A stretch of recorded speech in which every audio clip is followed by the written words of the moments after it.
अस्सलामु अलैकुम वरहमतुल्लाहि वबरकातुहू। आज की वीडियो के अंदर हम बात करेंगे कि निसाब कैसे पूरा होता है और निसाब की मालियत क्या होती है और इस निसाब पर एक साल गुजर जाए ये शर्त, इसका क्या मतलब होता है। इसमें कुछ तफसील ऐसे है कि अल्लाह रब्बुल इज़्ज़त ने ज़कात के लिए एक निसाब मुकर्रर कर दिया है। जिस आदमी के पास इस निसाब के बकदर या उससे ज़्यादा की मालियत रुपए पैसे होंगे तो वो साहिब निसाब है, उस पर ज़कात फ़र्ज़ है। और जिसके पास इस निसाब से कम पैसे होंगे, कम मालियत होगी, उस पर ज़कात फ़र्ज़ नहीं है। अगर किसी आदमी के पास 52.5 तोले चांदी के बकदर रुपए पैसे सामान तिजारत ज़ेवर चांदी मौजूद है तो वो साहिब निसाब है।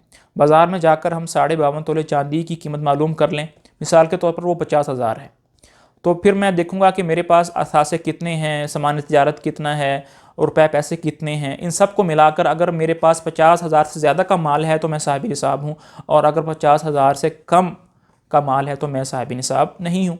सारी चीज़ें मौजूद हैं मिली जुली शक्ल में। कुछ 1 तोला सोना है, 3-4 तोले चांदी है, 1-2 लाख रुपए हैं, कुछ सामान तिजारत है, इस तरह मिला जुला हुआ माल है। तो सब की टोटल वैल्यू लगाकर मैं देखूंगा कि क्या सब की टोटल वैल्यू जो है वो 52.5 तोले चांदी की वैल्यू के बराबर पहुंचती है या नहीं पहुंचती। अगर पहुंच गई तो मैं साहिब निसाब हूँ, अगर नहीं पहुंची तो मैं साहिब निसाब नहीं हूँ।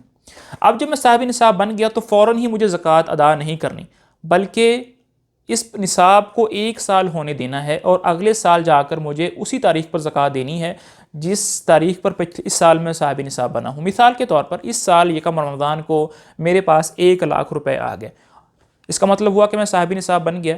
अब मुझे अगले साल यकम रमज़ान को ज़कात देनी है, तो मैंने इस साल यकम रमज़ान को अपनी डायरी पर कापी पर लिख के रख लिया कि यकम रमज़ान को मेरे पास 1 लाख रुपए आ गए, अब मैं साहिब निसाब बन गया।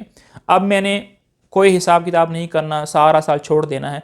अगले साल जब रकम रमज़ान आएगा तो फिर मैं बैठूंगा और देखूंगा कि अब मेरे पास कितनी मालियत है, कितनी असासे हैं। अगर अब मेरे पास जो असासे हैं वो 52.5 तोले चांदी की वैल्यू से बढ़ गया तो उतने की मैं ज़कात अदा कर दूंगा, और अगर कम हुए तो मुझ पर ज़कात नहीं है।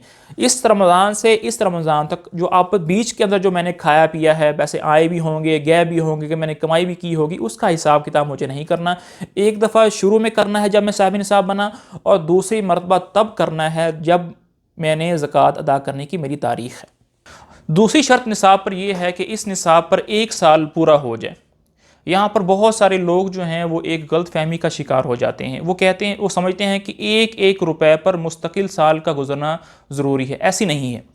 इसको एक और मिसाल से समझ लें कि मसलन इस रमज़ान को मेरे पास 1 लाख रुपए थे, मैं साहिब निसाब हो गया। अब अगले साल यकम रमज़ान को एक दिन पहले या यकम रमज़ान से एक दिन पहले मुझे 50,000 और मेरे पास आ गए, तो अब मेरे पास 1,50,000 रुपये हो गए।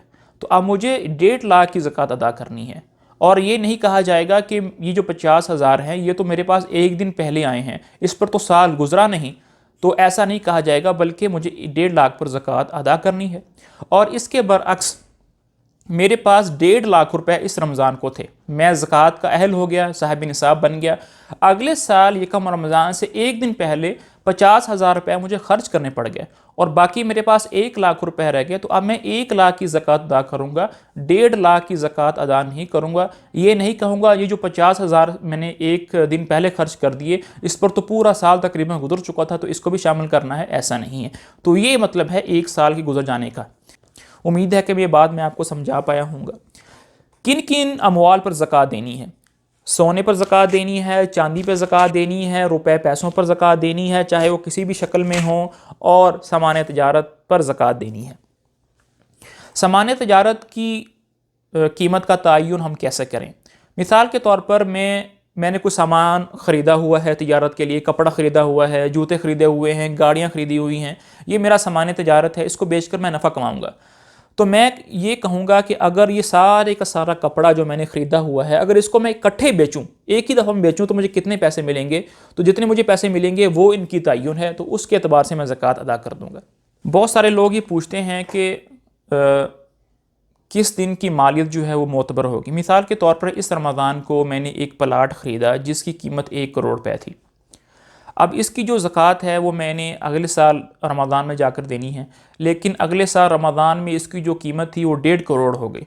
तो अभी मुझे 1 करोड़ के एतबार से ज़कात देनी है या 1.5 करोड़ के एतबार से ज़कात देनी है, तो जिस दिन आपने ज़कात अदा करनी है उस दिन जो प्लाट की कीमत है उसके एतबार से आप ज़कात देंगे, उस दिन की मालियत को मोतबर समझा जाएगा। हादा व सल्लल्लाहु अला नबीना मुहम्मदिन व अला आलिहि व सहबिही अजमईन।